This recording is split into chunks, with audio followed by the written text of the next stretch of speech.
तो रूट 2 को हमें इरेशनल दिखाना है, यानी कि उसके लिए हमें पहले एक कॉन्ट्रडिक्शन से इसको लेना पड़ेगा क्या कि रूट 2 एक रेशनल नंबर है ना। और लास्ट में हम सॉरी मांग लेंगे, भैया सॉरी हमसे गलती हो गई, हमारे मुंह से निकल गई।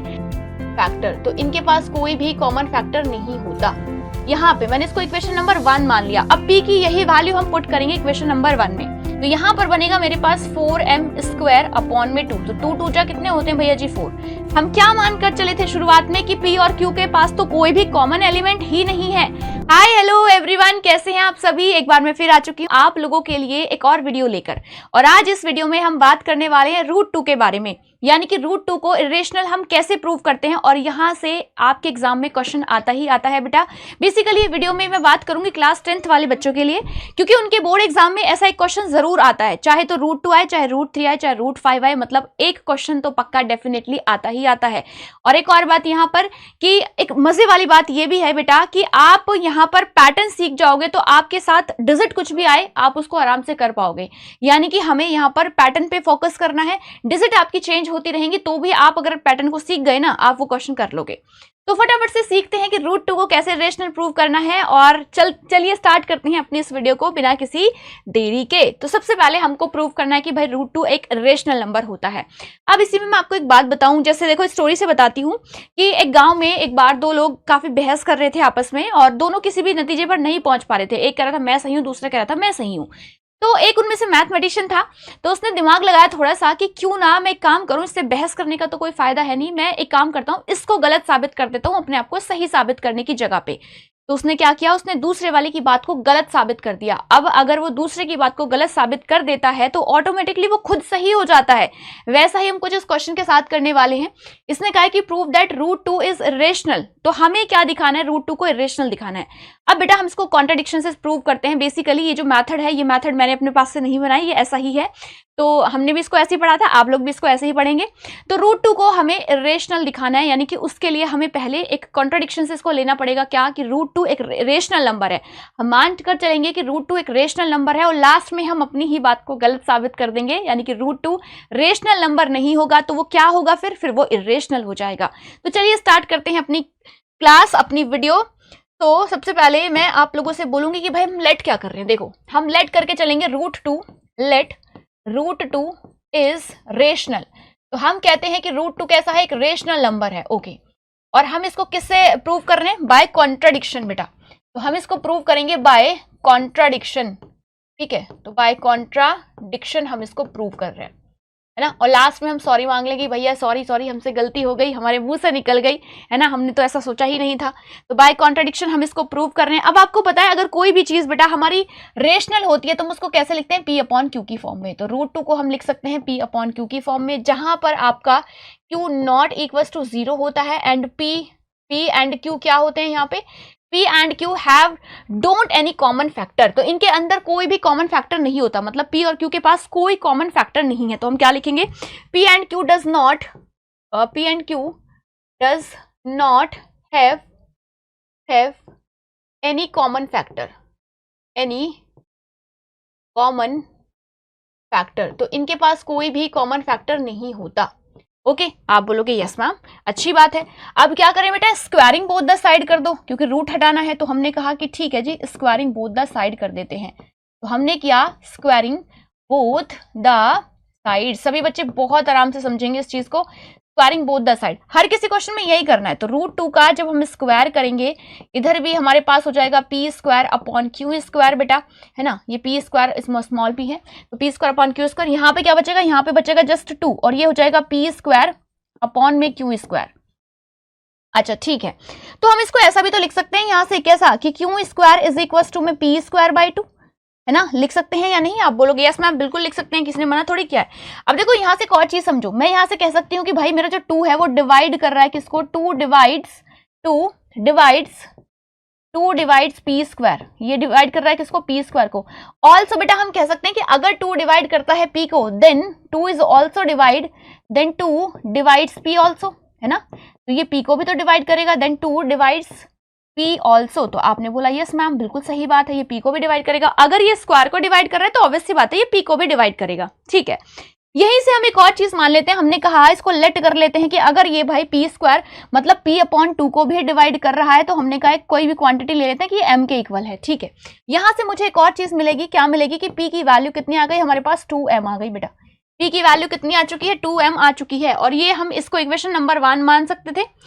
किसको भाई, इसको यहाँ पे मैंने इसको इक्वेशन नंबर 1 मान लिया। अब p की यही वैल्यू हम पुट करेंगे इक्वेशन नंबर 1 में। ठीक है, तो हमने क्या कहा, हमने कहा p की ये वाली वैल्यू पुट कर दो इक्वेशन नंबर 1 में। मैं यहीं पे कर देती हूँ इसको। तो हमने क्या बोला कि putting the value of p, यहाँ पे लिख रहे हैं कि भाई putting the value of p, the value of p in equation 1 में पुट कर रहे हैं बेटा। तो p की जगह पर हम रखेंगे कितना, 2m स्क्वायर। तो ये हो जाएगा q square is equal to 2m का स्क्वायर अपॉन में कितना 2। तो यहां पर बनेगा मेरे पास 4m स्क्वायर अपॉन में 2। तो 2 2 जा कितने होते हैं भैया जी 4। तो ये बचेगा q स्क्वायर, देखो q स्क्वायर हम इसको लिख सकते हैं q square by 2 is equal to में m स्क्वायर, है ना। और यहां से मुझे एक और क्वांटिटी मिल गई कि भाई मेरा 2 जो है वो किसको डिवाइड कर रहा है, q को, q स्क्वायर को। तो मैं यहां से लिख सकती हूँ कि q 2 डिवाइड्स, यहाँ पे मैं लिख सकती हूँ 2 divides q square, then 2 divides q also. ये q को भी डिवाइड करेगा, ऑब्वियस सी बात है मैम, करेगा ही करेगा, क्यों, क्योंकि इसको डिवाइड कर रहा है। तो बेटा यहाँ से एक और क्वांटिटी मैं लिख सकती हूँ कि मैंने माना कि भाई q अपॉन 2 को मैं कोई भी n मान सकती हूँ, ऐसा हम लेट कर लेते हैं। ठीक है, देखो प्रोसेस हर क्वेश्चन में यही रहने वाला है। आपके क्वेश्चन के रूट 2, रूट 3, रूट 5 चेंज हो सकते हैं, लेकिन प्रोसेस यही रहने वाला है। तो हमने कहा q upon 2 is equal to n हो सकता है। यहां से मुझे एक और यहाँ पे चीज मैं लिख सकती हूँ, मैं लिख सकती हूँ कि भाई q की वैल्यू मुझे मिल गई है कितनी, 2n। तो बेटा p की वैल्यू 2m है, ये रही, है ना। और q की वैल्यू भी कितनी मिल चुकी है मुझे मैम, 2n मिल चुकी है। तो हम इन दोनों को अपॉन में लिख सकते हैं। तो आप बोलोगे यस मैम, लिखा तो जा सकता है। तो चलिए मेरे पास बचेगा p upon q is equal to में कितना है, 2m अपॉन 2n। लेकिन भाई देखो, ध्यान से देखो, हम क्या मानकर चले थे शुरुआत में कि p और q के पास तो कोई भी कॉमन एलिमेंट ही नहीं है। बट यहां पर क्या आ रहा है, यहां पर मुझे दिख रहा है साफ साफ, मैं अपनी इन आंखों से देख सकती हूँ कि p और q के पास तो 2 एक कॉमन एलिमेंट आ चुका है, कॉमन फैक्टर आ चुका है, एलिमेंट नहीं फैक्टर। तो हमने कहा p और q के पास तो भाई एक कॉमन फैक्टर आ चुका है बेटा। अब क्या करें मैम, तो हम यहाँ पर लिखेंगे hair, p and q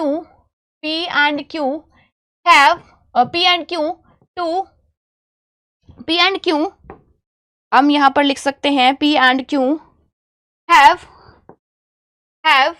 2 as a common factor. एक कॉमन फैक्टर हमें मिल चुका है यहाँ से एज अ कॉमन फैक्टर, यानी कि हमारी बात गलत साबित हो गई। हम मानकर चले थे इनके बीच में कोई भी कॉमन फैक्टर ही नहीं है, और हमने अपनी ही बात यहाँ पर गलत साबित कर दी। तो हमने कहा भैया सॉरी भाई, गलती हो गई हमसे, हम गलत मानकर चले थे, लेकिन अब हम अपनी बात को सही करना चाहते हैं, तो सॉरी भाई, माफ करना। अब हमारा क्वेश्चन क्या हो जाता है, उल्टा हो जाता है। बस आपको ये लिखने वाली लैंग्वेज आनी चाहिए। तो अब हम क्या लिखेंगे, हम लिखेंगे दिस कॉन्ट्राडिक्शन, हम लिखेंगे जो हम मानकर चले थे, दिस कॉन्ट्राडिक्शन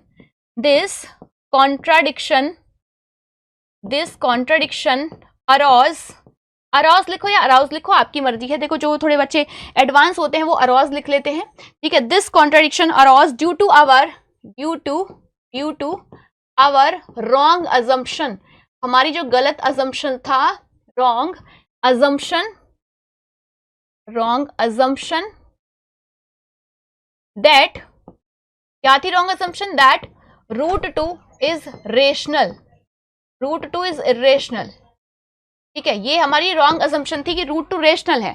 तो हम क्या लिखेंगे, हम लिखेंगे हेंस हमने इस लाइन का मतलब क्या है, इसका मतलब है कि जो हमारी कॉन्ट्राडिक्शन, जो हमने कॉन्ट्राडिक्शन को प्रूव करने की कोशिश करी थी कि रूट 2 रेशनल नंबर है, तो वो गलत साबित हो चुकी है। ठीक है, तो हमने कहा भैया हमने तुमसे सॉरी मान ली, सो हेंस रूट 2 क्या हो जाएगा अब यहाँ पर बेटा, रूट 2 इज इरेशनल। तो हम लिख सकते हैं रूट 2 इज इरेशनल। ठीक है, ये तो हो गया आपका क्वेश्चन प्रूव। अब देखो पेपर में यहाँ पर रूट 2 की जगह पर कई बार आपको रूट 3 दे सकता है, वो है ना, रूट 5 दे सकता है, और ये बहुत ज्यादा ट्रेंडिंग क्वेश्चंस हैं। रूट 2, रूट 3, रूट 5, कभी रूट 2 आ जाता है, कभी रूट 3, कभी रूट 5।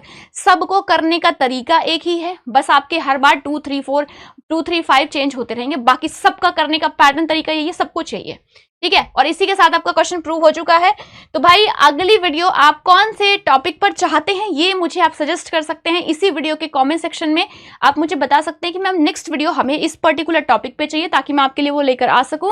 बाकी हम आपके लिए ऐसी ऐसी छोटी छोटी वीडियो लाते रहेंगे वीडियो सेक्शन में। आपको वीडियो कैसी लगी ये मुझे जरूर बताइएगा कॉमेंट सेक्शन में। नमस्कार, bye bye, thank you so much, हंसते रहिए, मुस्कुराते रहिए, जय हिंद।